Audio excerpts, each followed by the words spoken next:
que les rois ne gouvernent et avant que les prophètes ne crient à haute voix dans les rues de Jérusalem, il fut un temps où Israël gémissait sous le poids de sa propre rébellion.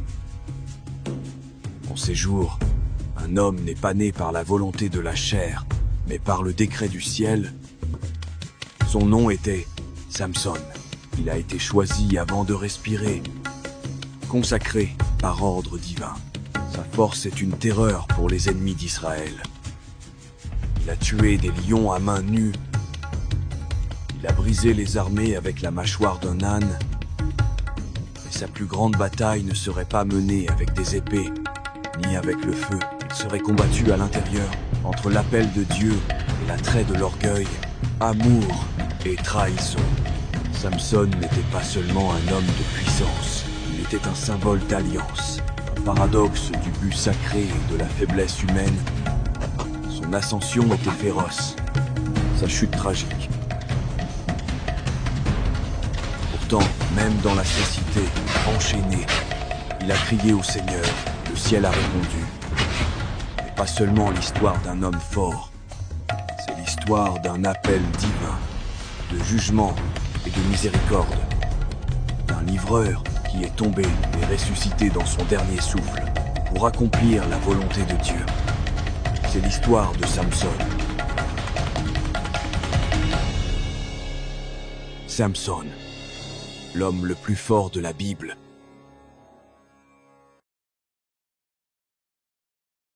À l'époque où Israël n'avait pas de roi, et chaque homme a marché dans l'entêtement de son propre cœur, les enfants d'Israël ont encore une fois fait le mal aux yeux du Seigneur.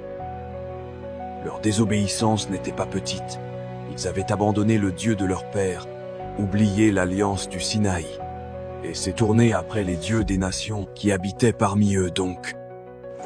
Le Seigneur, dans son juste jugement, les a livrés entre les mains des Philistins, un peuple cruel et idolâtre, dont les dieux étaient de pierre, et dont les voies étaient la guerre. Pendant 40 ans, l'oppression a continué. 4 longues décennies d'humiliation. De regarder leurs vignobles saisis et leurs enfants enrôlés. Les chants de Sion s'est évanoui sur les lèvres du peuple. Et beaucoup craignaient que les promesses faites à Abraham, Isaac et Jacob avaient été oubliées. Pourtant, le Seigneur n'abandonne pas son alliance. Dans les heures les plus sombres, il suscite des libérateurs. Et, cette fois, la délivrance ne viendrait pas d'une armée ou d'un roi, mais par un homme célibataire, un homme mis à part dès la naissance, un homme dont la force serait légendaire, pourtant dont la chute serait écrite dans l'angoisse de la trahison et de la fierté. Dans la ville de Zora, au sein de la tribu de Dan, il vivait un homme nommé Manoah. C'était un homme bon et droit dans sa génération. Pourtant, lui et sa femme n'avaient pas d'enfants, car elle était stérile de nombreuses nuits. Manoah a prié sous les étoiles, demandé au Dieu d'Israël de se souvenir de sa maison, et le Seigneur, dans sa miséricorde, a entendu. Un jour, alors que la femme de Manoah était seule sur le terrain, un homme lui est apparu, mais il n'était pas un homme ordinaire. Sa présence scintillait d'une lumière d'un autre monde, et même s'il ressemblait à un homme, il y avait un feu dans ses yeux qui a calmé son âme. Il a dit : « Voici, tu es stérile et tu n'enfantes pas.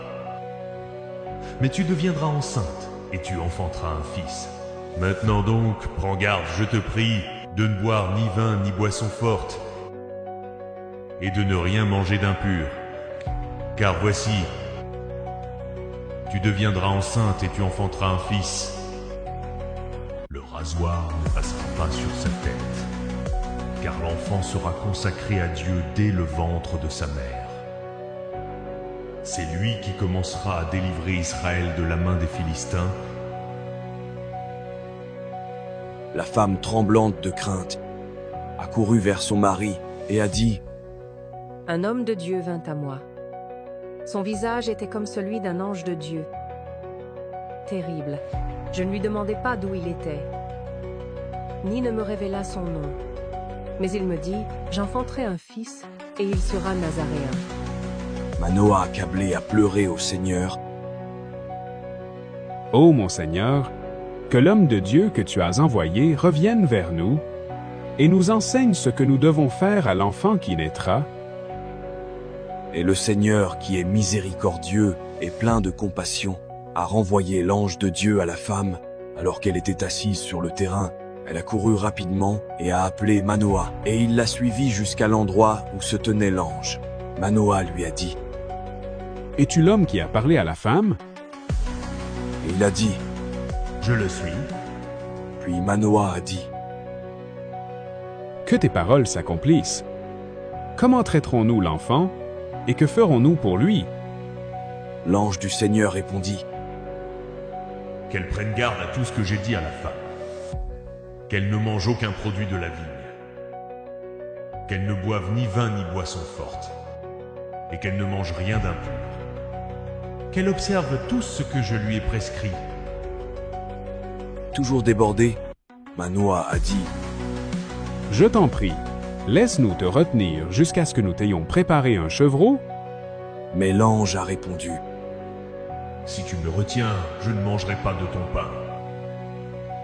Et si tu veux offrir un holocauste, tu l'offriras à l'Éternel. »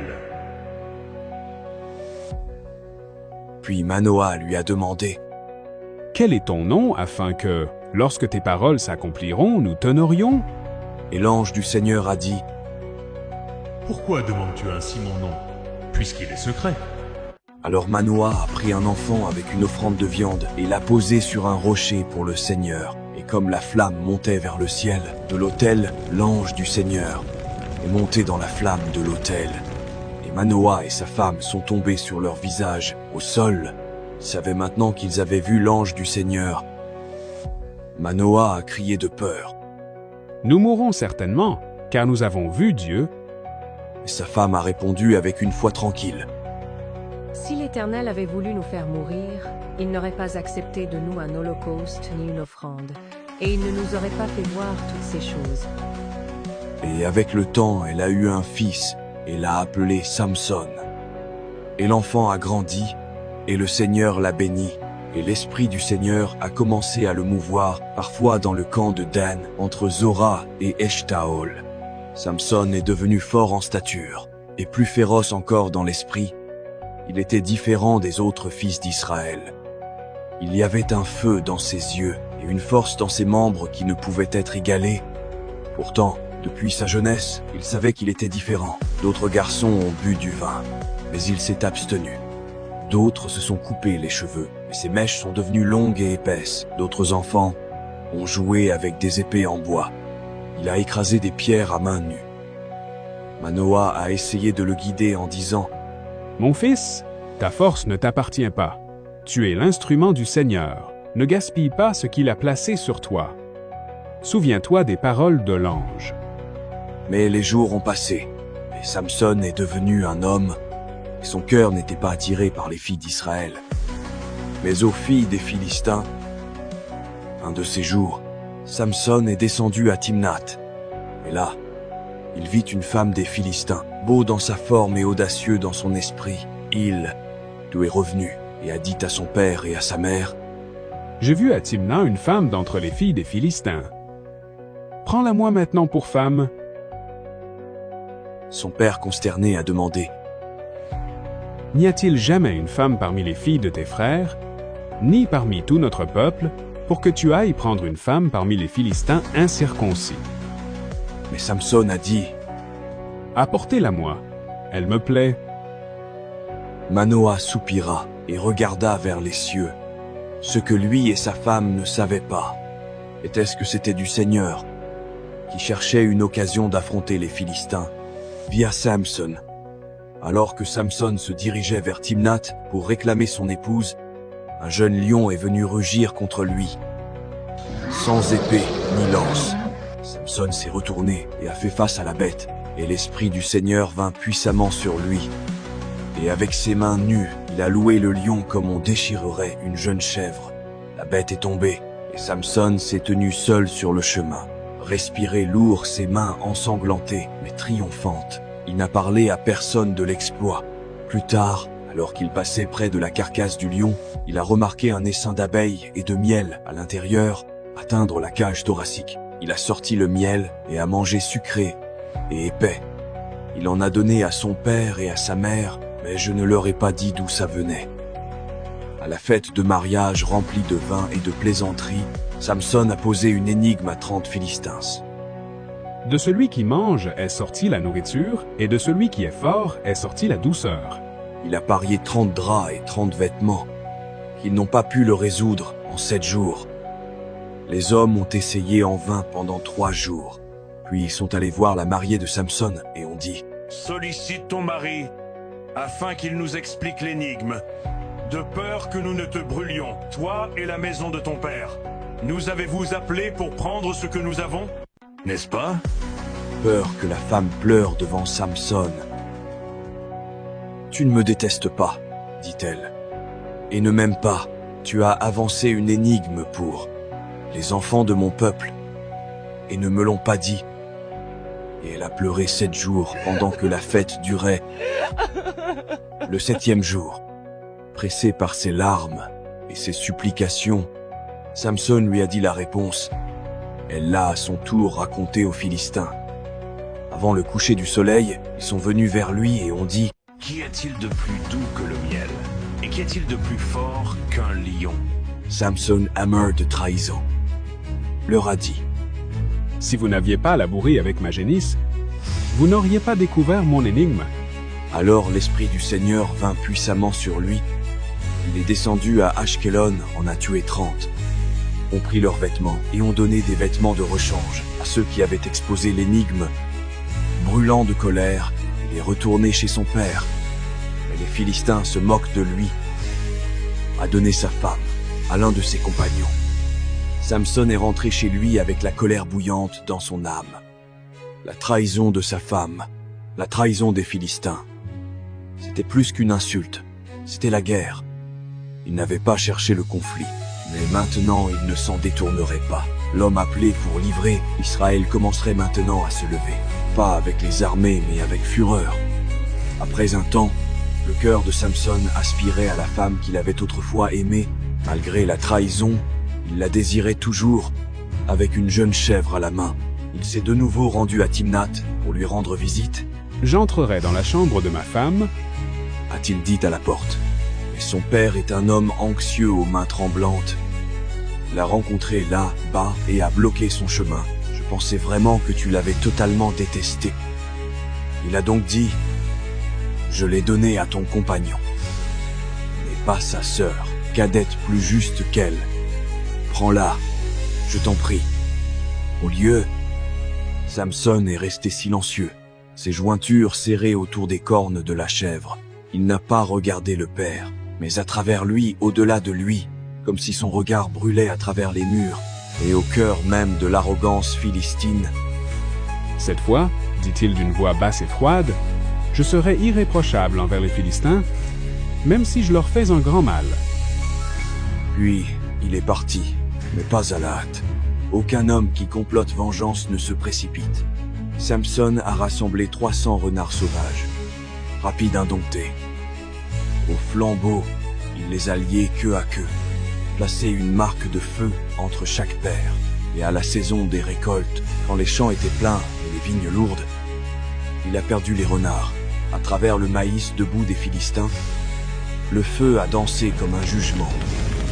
Les flammes ont consumé les champs, le grain, les vignobles, les olives. Le pays des oppresseurs, fumé sous la colère d'un homme, oint par Dieu. Quand les Philistins ont vu la ruine, ils ont demandé qui avait fait ça. La réponse est venue rapidement: Samson, le gendre du Timnite. Parce qu'il avait pris sa femme et l'a donnée à son compagnon, puis ils sont venus avec rage et cruauté et brûlé la femme et son père avec le feu. La nouvelle est parvenue à Samson, et de nouveau le chagrin a cédé la place à la fureur. « Quand vous avez fait cela, dit-il, je me vengerai de vous, et après cela je cesserai. » Et il les a frappés d'un grand carnage. Les Philistins sont tombés comme de l'herbe avant la faux. Puis Samson s'est retiré et a habité dans la fente du rocher. Je suis un endroit désolé de solitude, les Philistins léchant leurs plaies. a rassemblé une armée et s'est heurté à Juda. Pourquoi êtes-vous montés contre nous? Demandez les hommes de Juda. Nous sommes venus pour lier Samson, répondit-il, pour lui faire comme il nous a fait. 3000 hommes de Juda est allé à la fente du rocher Itom. Ils ont approché Samson avec prudence, même s'il était de leur propre sang. Ils le craignaient. Tu ne sais pas qu'ils ont dit que les Philistins dominent sur nous. Qu'est-ce que tu nous as fait? Samson a répondu calmement. Comme ils m'ont fait, ainsi je leur ai fait. Ils ont supplié que nous venions te lier, pour que nous puissions te délivrer entre les mains des Philistins. Il a dit, Jurez-moi que vous ne vous jetterez pas sur moi. et ils ont répondu que nous ne te tuerons pas, mais nous allons te lier rapidement et te livrer entre leurs mains. Alors ils l'ont lié avec 2 nouveaux cordons et l'a fait sortir du rocher. Alors qu'ils approchaient de Léhi, les Philistins ont crié contre lui. L'ennemi s'est réjoui trop tôt. L'Esprit du Seigneur est venu puissamment sur Samson, et les cordons de ses bras devinrent comme du lin, brûlés par le feu. Ils ont fondu de ses mains. Regardez autour de soi. Samson a saisi la mâchoire d'un cul nouvellement tué, et avec ça, il a tué 1 millier d'hommes. Le champ de bataille a couru avec le sang des incirconcis. Pas une épée dans sa main, seulement l'os d'une bête. Pourtant c'était assez quand l'Esprit du Seigneur l'a fortifié. Respirez fortement. Samson a jeté la mâchoire et a crié. Avec la mâchoire d'un âne, d'état sur d'état, avec la mâchoire d'un âne, j'ai tué 1000 hommes. Et cet endroit s'appelait Ramath-Léhi. Mais maintenant le Victor s'est évanoui. C'était un homme, pas un ange. Et la soif l'a rattrapé. Il a crié au Seigneur et a dit, Tu as donné cette grande délivrance entre les mains de ton serviteur, et maintenant mourrai-je de soif, et tomberai-je entre les mains des incirconcis? Dieu clave un endroit creux qui était dans la mâchoire, et il en est sorti de l'eau.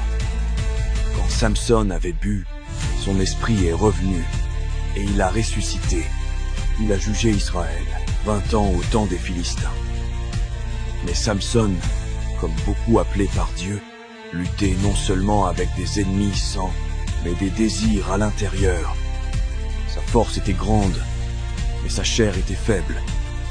Après des années à juger Israël, il est allé à Gaza et y a vu une prostituée et est entré chez elle. Quand les Gazaouis l'ont entendu, ils l'ont enfermé et l'ont attendu toute la nuit à la porte de la ville. Mais Samson s'est levé à minuit et a pris les portes de la porte, les 2 poteaux et la barre, et les porta sur ses épaules jusqu'au sommet d'une colline avant Hébron. Un message silencieux à ses ennemis. Aucun mur ne pouvait le retenir, aucune porte ne pouvait le contenir. Et après, il a aimé une femme dans la vallée de Sorek, dont le nom était Delilah. Les seigneurs des Philistins vinrent la voir et lui dirent, Séduis-le, et vois d'où vient sa grande force. Comment pouvons-nous l'emporter sur lui, le lier pour l'humilier? Et chacun de nous te donnera 1100 pièces d'argent. Argent, un sac à main, lourd, un prix alléchant, dit-elle à Samson. Dis-moi, je te prie, en quoi réside ta grande force, et avec quoi tu pourrais être lié pour t'affliger? Samson, amusé, lui a donné de fausses réponses en premier.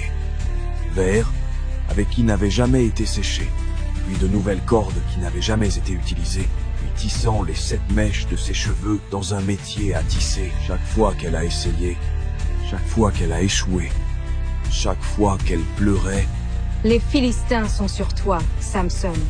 et chaque fois qu'il s'est libéré, mais jour après jour, sa voix était comme une pluie ruisselante, constante, et porter ses mots était doux. Ses larmes étaient sincères, et son cœur était faux. Elle le pressait quotidiennement en le pressant, en pleurant, en chuchotant. Si tu m'aimes, Et enfin, son âme était vexée jusqu'à la mort. Il lui a dit tout son cœur. Le rasoir n'a pas passé sur ma tête, dit-il. car je suis nazaréen à Dieu dès le ventre de ma mère. Si je suis rasé, ma force me quittera. Je deviendrai faible, et je serai comme tout autre homme. Elle savait qu'il disait la vérité. Elle a envoyé chercher les seigneurs des Philistins. Viens une fois, dit-elle, car il m'a montré tout son sé, Hur. Ils sont venus avec de l'argent. Elle l'a fait dormir sur ses genoux. Et pendant qu'il dormait vulnérable et confiant, un homme est venu et s'est rasé les 7 mèches de sa tête. Son alliance a été rompue. Son vœu a été annulé. Elle a commencé à le tourmenter et a dit: Les Philistins sont sur toi, Samson. Il s'est réveillé et a dit: Je sortirai comme les autres fois, et je me secouerai. Mais il ne savait pas que le Seigneur s'était éloigné de lui. Mais le Seigneur s'était éloigné de lui.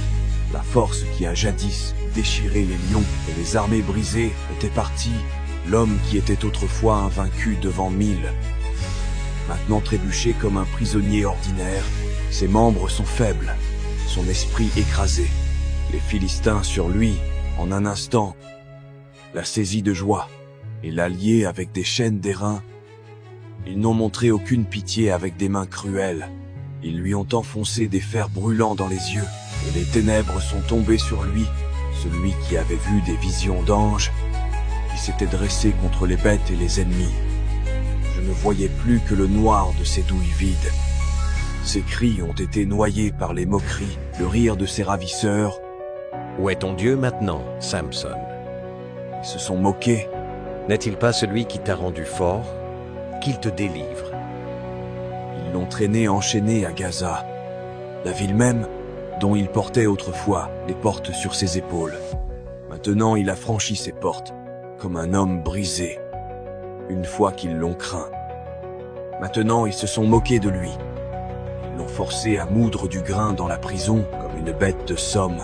Chaque jour une roue, chaque soir le sol froid, chaque heure le poids de la honte. Mais même si ses yeux étaient partis, son cœur a commencé à voir. Là, dans la prison, Samson s'est souvenu des paroles de ses parents, les vœux de sa naissance, la puissance de Dieu qui habitait autrefois en lui. Il avait été choisi, il avait été mis à part. Pourtant, il avait échangé sa vocation pour le plaisir de la chair et fait confiance à Dalila plus qu'au Seigneur, son Dieu. Jour après jour, ses cheveux ont recommencé à pousser. Les Philistins ne connaissent pas la signification. Je m'en fichais. Ils ont supposé que son pouvoir était perdu à jamais, que Samson n'était plus une menace, seulement un signe de victoire, mais ils ont oublié. Cette force n'a jamais été dans les cheveux eux-mêmes, c'était dans l'alliance derrière ça. Avec le temps, les seigneurs des Philistins se sont réunis faire un grand sacrifice à Dagon leur dieu. Ils ont rempli le temple d'hommes et de femmes, nobles et princes, tous réunis pour faire l'éloge de Dagon, pour avoir livré leur grand ennemi entre leurs mains. Appelez Samson. Faites-le sortir pour qu'il nous fasse rire.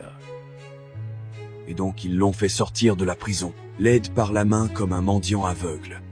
La foule a éclaté de rire, alors qu'il trébuchait au centre de la cour du temple. Ils ont lancé des insultes, jeté des ordures, crash sur lui. Voici le puissant Samson. Ils ont pleuré. Tueur de lions, porteur de feu. Où est sa force maintenant? Samson restait immobile à respirer lentement. Son corps était fatigué, mais son esprit remuait. Il tourna la tête vers la voix d'un jeune, qui lui a tenu la main, le serviteur désigné pour le guider. « Conduis-moi, » dit doucement Samson, « jusqu'aux piliers qui soutiennent la maison. Laisse-moi les toucher, afin que je puisse m'appuyer dessus. » Le garçon ne pense pas de mal. Il a fait comme on lui a dit que le temple était vaste. Des milliers ont rempli la chambre et les balcons au-dessus. Les colonnes de pierre ont supporté le poids du toit. Et là, entre deux piliers centraux, Samson a placé ses mains une sur sa droite, un sur sa gauche. Il baissa la tête et murmura une dernière prière. « Seigneur éternel, souviens-toi de moi, je t'en prie. Fortifie-moi, je t'en prie, seulement cette fois, ô Dieu, afin que je me venge des Philistins pour mes 2 yeux. » Il n'y avait plus de cris maintenant, pas de vantardise, pas de rugissement théâtral, juste un aveugle les mains sur la pierre, sa voix ne tremblant pas de peur, mais avec repentance et détermination. Il a écarté les bras, il a pressé tout son corps, s'est penché sur les piliers. « Laissez-moi mourir avec les Philistins. » Il a dit, puis il s'est incliné de toutes ses forces. La pierre a gémi, les piliers ont craqué, le toit a commencé à trembler, et la maison est tombée avec un grand et terrible bruit. Le temple de Dagon s'est effondré sur les seigneurs, les prêtres, les princes et le peuple. La poussière s'est levée comme un jugement, les cris ont été réduits au silence sous les décombres, le rire des Philistins s'est transformé en horreur dans leur dernier souffle. Donc les morts que Samson a tués à sa mort étaient plus que ce qu'il a tué dans sa vie. Les nouvelles ont voyagé rapidement, le peuple d'Israël les a entendues, et bien que leur libérateur soit tombé, ils savaient que Dieu n'avait pas, les a abandonnés pour un seul homme.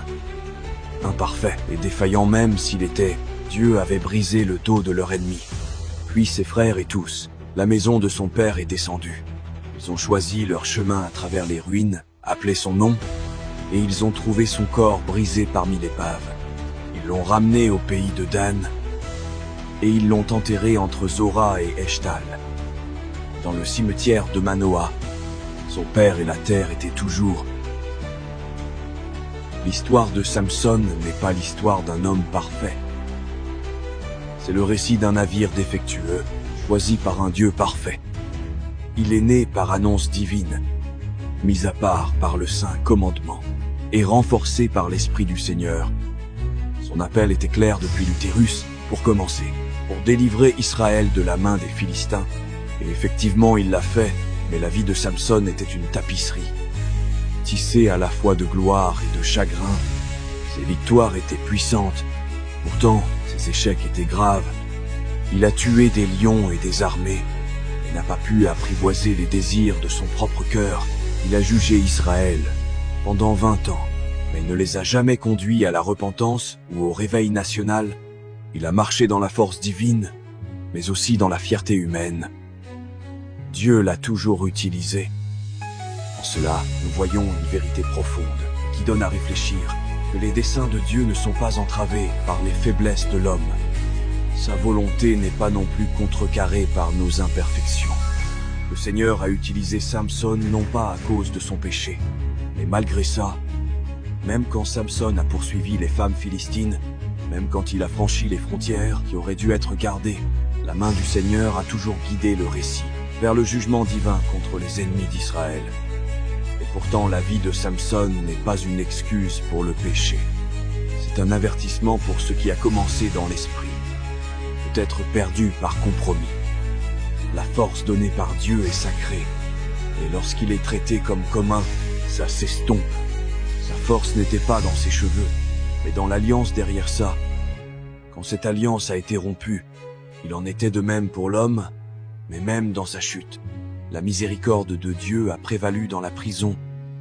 Avec la vue disparue et la dignité dépouillée, Samson s'est souvenu qu'il n'avait pas pleuré pour se venger seul, mais pour la restauration de la force, pour accomplir le dessein de Dieu, et Dieu, qui entend le cri du repentant, répondu. Dans le dernier acte de Samson, nous voyons la vérité ultime de son appel. Il n'est pas mort dans la défaite, mais dans l'accomplissement. Il a fait tomber le temple de Dagon, la forteresse de la fierté philistine. Il a fait plus dans la mort que dans toute sa vie. Et en cela, nous voyons une ombre du Christ, le libérateur qui, par sa mort, a fait tomber la domination de l'ennemi et a gagné le salut pour son peuple. Mais là où Samson a échoué, Christ a accompli tous les Samson tués au jugement. Christ est mort pour sauver. La mort de Samson a mis fin à son histoire. La mort du Christ a commencé la résurrection.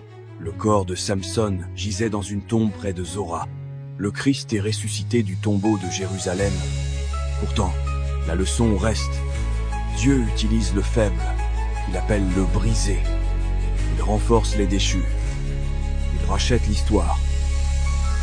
Samson nous apprend que un appel sacré ne dispense pas de la tentation. Il a été appelé mais tenté. Un bon cadeau peut coexister avec de profonds défauts. Il avait le pouvoir du Seigneur, mais lutter avec la luxure, la fierté et la rage, le compromis coûte toujours plus cher qu'il ne promet. Les genoux de Delilah ont conduit au chêne et à la cécité. Le repentir restaure même après tous ses échecs. La dernière prière de Samson a ému le ciel. Dieu seul mérite la gloire. Aucun homme, pas de héros, pas de juge, seul le Seigneur des armées. Pour le croyant aujourd'hui, la vie de Samson est à la fois un miroir et un avertissement. Nous sommes appelés à la sainteté. Pourtant, nous sommes quotidiennement confrontés à des désirs charnels. Nous sommes des vaisseaux de l'esprit, mais doit crucifier la chair. Si nous comptons sur notre force, nous tombons, mais si nous crions à Dieu, même dans notre endroit le plus bas, il entend. L'apôtre Paul a écrit « Quand je suis faible, alors suis-je fort ?» La vie de Samson était l'écho de l'Ancien Testament de cette vérité. Sa force n'a jamais été la sienne, et le nôtre non plus. Que le lecteur se souvienne, le même esprit qui s'est déplacé sur Samson, maintenant habite tous ceux qui croient. Cet esprit ne demeure ni dans l'orgueil, ni dans le péché, mais dans l'obéissance, l'humilité et la fidélité à l'alliance. Alors pouvons-nous être mis à part comme Samson, mais marcher non seulement au pouvoir, mais dans la pureté. Pouvons-nous démolir non seulement les ennemis physiques de Dieu, mais les idoles dans nos propres cœurs. Puissions-nous mourir tous les jours, pour que Christ vive en nous. Et puissions-nous ne jamais oublier, ni par la force, ni par le pouvoir, mais par mon esprit, dit le Seigneur des armées. Amen.